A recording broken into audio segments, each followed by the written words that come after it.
Convite à reflexão número 128. Tu, porém.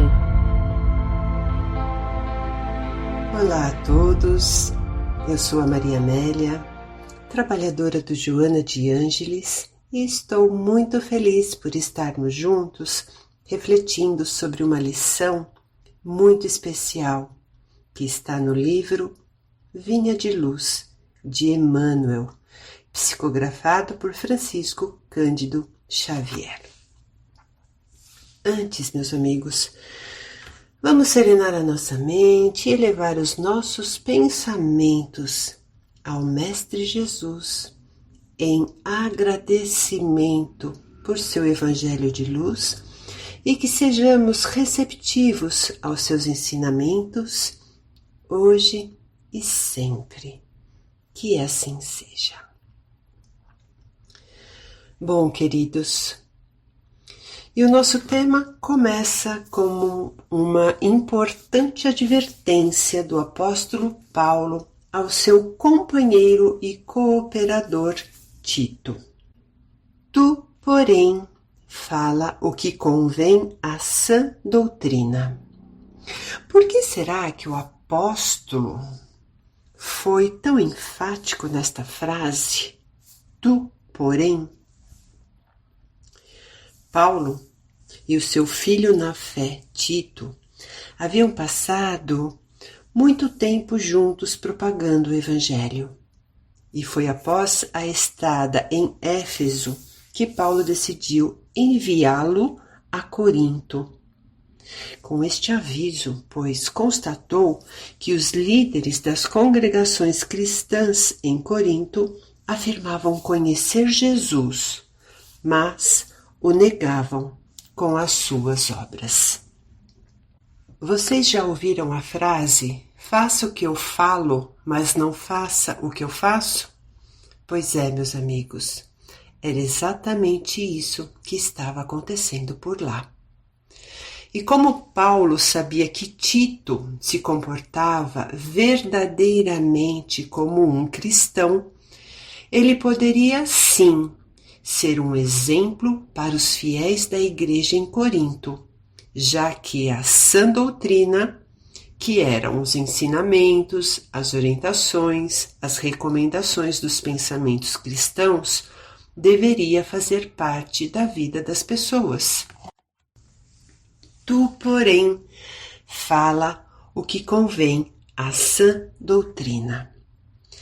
Durante séculos, esta frase ecoou no tempo e hoje ela nos parece tão atual e necessária. Por vezes, esquecemos de analisar se as nossas palavras estão de acordo com a sã doutrina, que é o Evangelho do Cristo. Meus amigos, a fala move o mundo. Tanto é verdade que Jesus, falando, dividiu a história da humanidade entre antes e depois de sua presença. Gente, o tempo todo estamos nos comunicando através da fala, do tom de voz, do olhar, dos gestos, da escrita. Seja em casa, no trabalho, na escola, no grupo de amigos do WhatsApp, no mercado, sempre haverá alguém ouvindo, lendo, sentindo e reagindo a partir das palavras que saem da nossa boca ou das nossas mãos. E é aí que mora o perigo. Emmanuel nos alerta sobre o cuidado que temos que ter para não cairmos nas armadilhas daquelas pessoas que, pela falta de entendimento e de lucidez espiritual, usam o verbo de modo a nos induzir à calúnia, à mentira, ao sarcasmo e ao pessimismo. Diz o benfeitor: Tu, porém, que conheces o que eles desconhecem, que cultivas na mente valores espirituais que eles ainda não cultivam, toma cuidado em usar o verbo como convém ao Espírito do Cristo que nos rege os destinos. Observem que Emmanuel é enfático ao dizer: toma cuidado em usar o verbo. Sabem por quê? Porque nós falamos demais. Falamos na maioria das vezes, sem pensar. Até porque desconhecemos o poder que este instrumento precioso tem. Vocês sabiam que as palavras são seres vivos que geram imagens e sentimentos nos que ouvem? As nossas frases não são apenas sons no ar, mas sim ferramentas poderosas que podem influenciar vidas. Sentiram a seriedade do tema? Pois é, meus amigos. Vocês já pararam para analisar a qualidade das suas palavras? Do que vocês falam normalmente? Já pensaram que podem estar ferindo, desmotivando e entristecendo alguém com as suas opiniões? Já se deram conta de que podem estar falando mal das pessoas sem motivo? Podem estar culpando sem ouvir a outra parte da história? Podem estar até se achando sempre com a razão, mas sem se colocar no lugar do outro. Sabe, gente, é preciso muita humildade para fazer uma autoanálise sobre isso.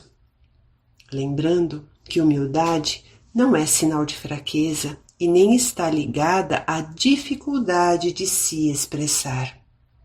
Humildade é ter a capacidade de julgar a si mesmo, de reconhecer as próprias limitações e, ao mesmo tempo, as limitações alheias.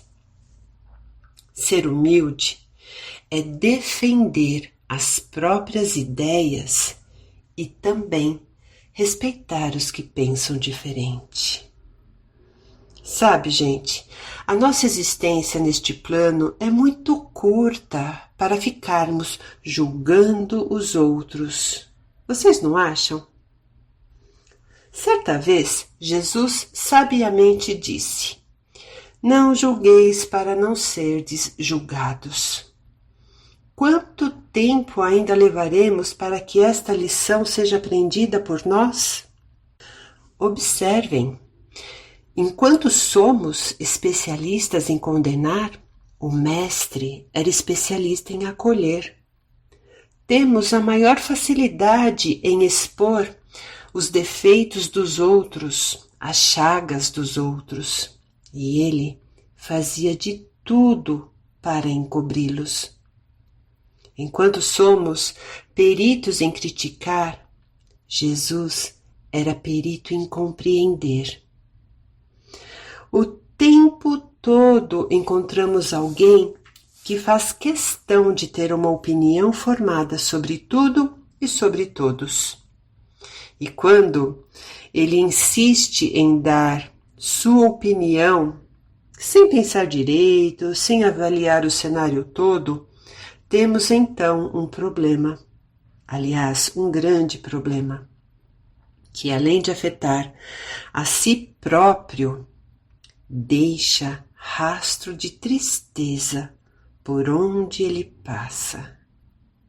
E nesse vai e vem de palavras, poucas são benditas e muitas são malditas, não é verdade?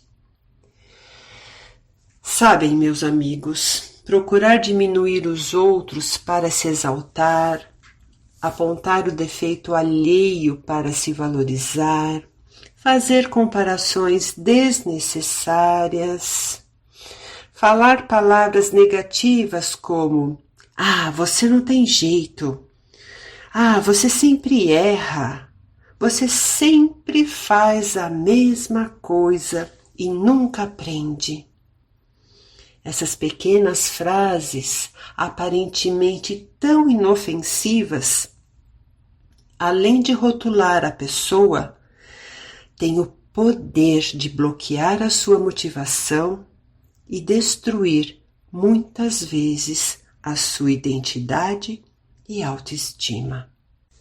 Se estamos hoje ouvindo esta reflexão sobre falar a sã doutrina, temos que nos lembrar que Jesus via cada ser humano como único e especial. Ele, mais do que qualquer pessoa, teve a coragem de destruir o julgamento preconceituoso, os estereótipos e os modelos sociais daquela época. Advertiu ainda que à medida com que medirdes, sereis medidos. Além disso, o Mestre tentou o tempo todo mostrar que é impossível viver dias felizes humilhando os outros. Jesus não apenas falou com sabedoria, mas também escolheu palavras que curavam, encorajavam e, principalmente, que transformavam vidas. Seus ensinamentos aparentemente simples guardam uma profundidade tão grande que até hoje revelam um impacto duradouro que as palavras de amor e verdade podem ter. Por isso que Jesus é o nosso guia e modelo. Guia a gente segue e modelo a gente copia. Então, meus amigos, sigamos o Mestre.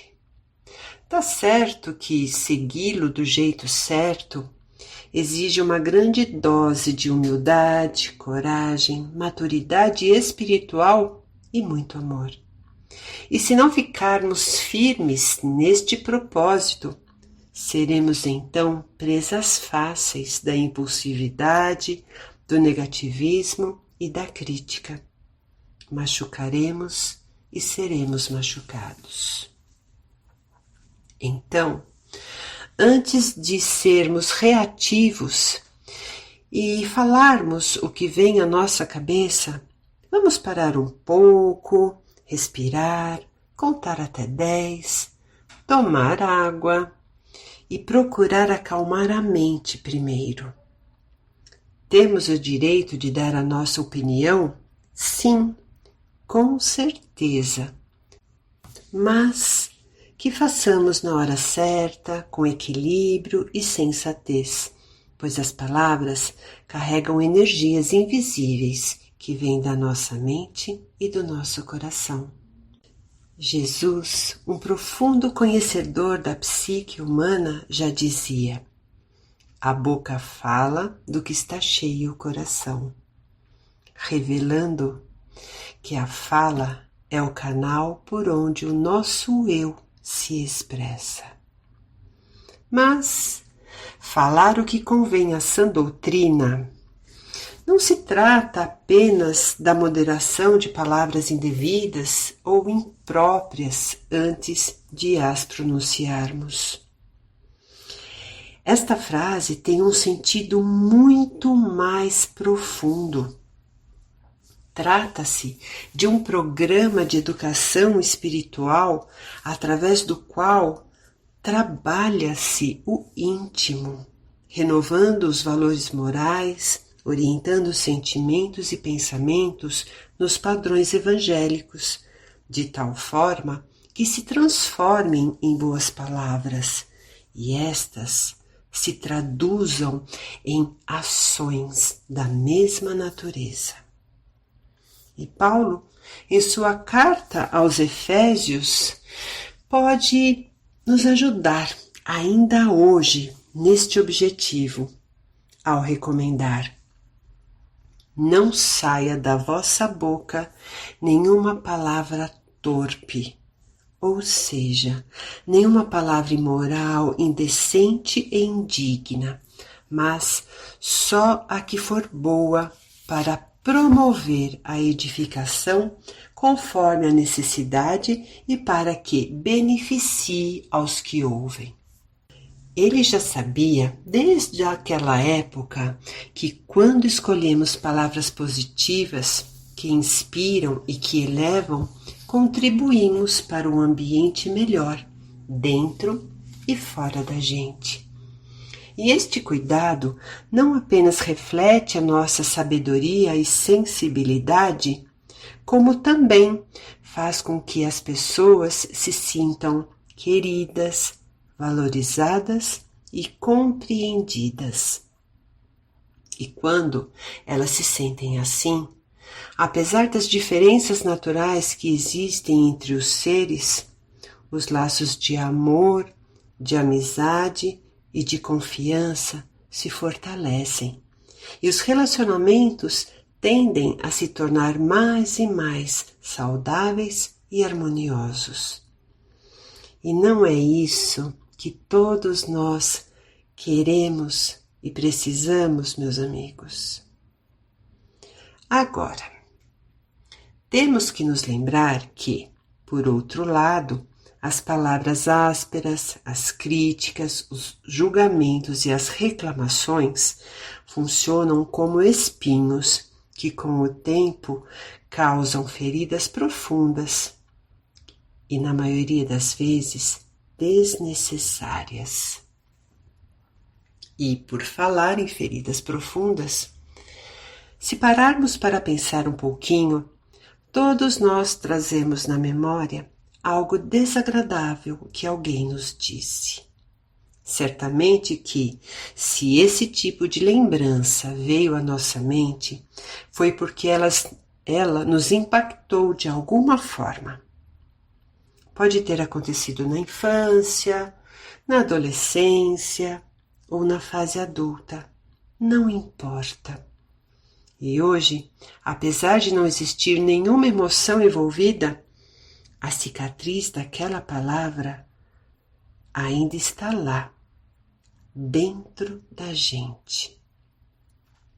Porém, se de um lado palavras de terceiros foram marcantes para nós, por outro lado, aquilo que nós dissemos a alguém também pode ter tido o mesmo efeito. Falamos, ouvimos, trocamos, machucamos e curamos, sempre de acordo com o grau de consciência que temos no momento. E é assim, meus amigos, com todo mundo. Por isso que o perdão e o auto-perdão são as chaves para a nossa libertação interior. E foi o nosso mestre que, num momento de profundo sofrimento, ainda encontrou forças para nos deixar um precioso ensinamento ao rogar: Pai, perdoai, eles não sabem o que fazem. E nós humildemente também podemos pedir a Deus: Pai, me perdoa, eu magoei e não me orgulho disso. Naquela época, eu também não sabia o que fazia, e apesar de ter sido magoada ou magoado, não quero mais esse peso sobre mim e nem sobre o outro. Que a luz do teu amor, Pai, dissolva toda essa mágoa, toda essa culpa e tudo o que nos impede de seguirmos em frente, livres e com mais sabedoria.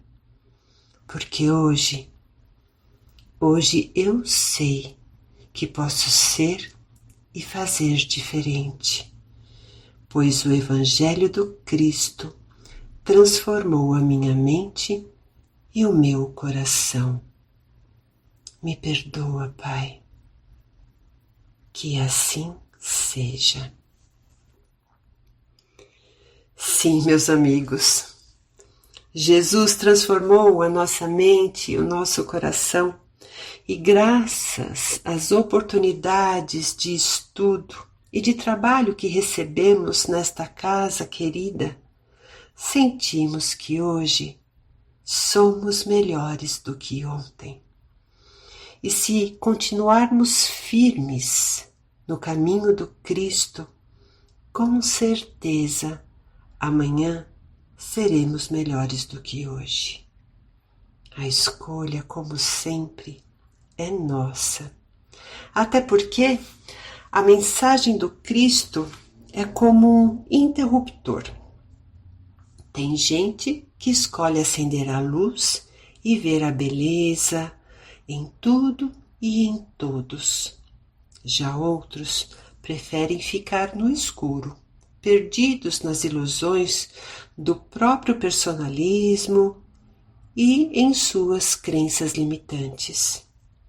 Mas uma coisa é certa: o que damos, recebemos, porque é da lei. Se ofertarmos luz, receberemos luz. Se focarmos nas trevas, as trevas chegarão até nós. A escolha é nossa. Mas uma coisa é certa: esta reflexão não chegou até nós por acaso. O apóstolo Paulo está tocando a nossa alma ao dizer com convicção: tu, porém, fala o que convém à sã doutrina. E Emmanuel, através do livro Bênçãos de Paz, reforça o que o apóstolo Paulo espera de nós.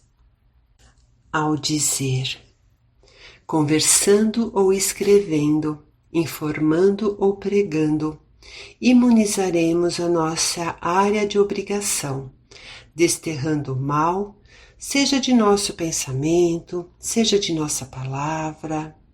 Se nos constitui dever identificar a presença da sombra e afastá-la, sempre que a sombra ameace, façamos luz sem tumulto.